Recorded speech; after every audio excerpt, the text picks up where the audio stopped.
CJ So Cool video cutting Camari's hair has been removed off of YouTube by YouTube for not complying with community guidelines. Y'all comment down below, do y'all think CJ So Cool video being removed was right? Now let's talk about Clarence, because in my previous video, Queen Naja and CJ went to Detroit to see Queen's mom and sister, and Queen responded back to someone that mentioned Legend not going to Detroit with them. Y'all know in the past, Clarence has had his issues with Queen mom and sister, so people are assuming being that Legend didn't go to Detroit is because of Clarence. But that is not true, because Queen said that Legend has been to Detroit multiple times in the past. But here's what Clarence had to say. I feel like you're trying to be a little messy right here with the face. Like, I know what you're doing. You know what I'm saying? Well, while Queen was in Detroit, my mom came from New York out here, hasn't seen Legend in a while, and wanted to see Legend. So it was just the obvious thing to do to leave Legend. Does that make sense to you, Jerry Berry?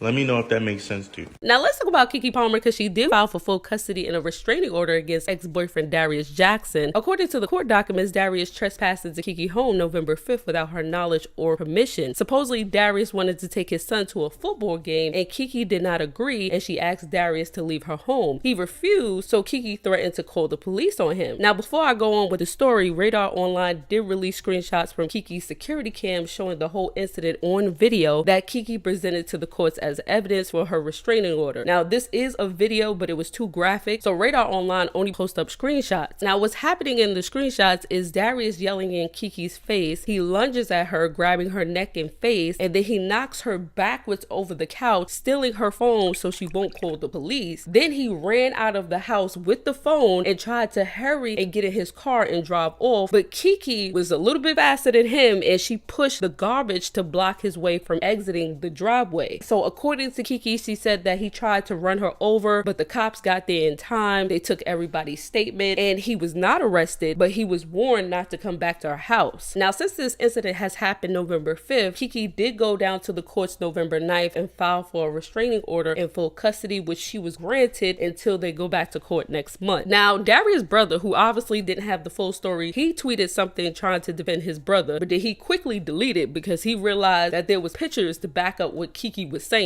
because he was trying to make it seem like Keke was the abusive one, when really there's evidence to show differently. Now, Keke's mom, who's always gonna step for her child, she spoke out yesterday, and here's what she had to say.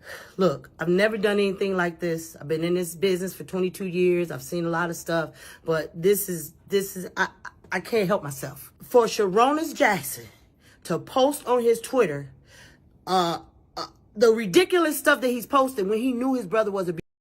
I went to Sharonis over a year ago and told him that his brother was abusive to my daughter. And he said, well, I used to be like that too. What? So now he's posting on Twitter like he's this special guy when we know he's the biggest boy in Hollywood. He's disrespectful to women, just like his little brother. He taught his brother how to be abusive. So he don't get to act like he's this special guy. No, you're a boy and you're a part of the problem.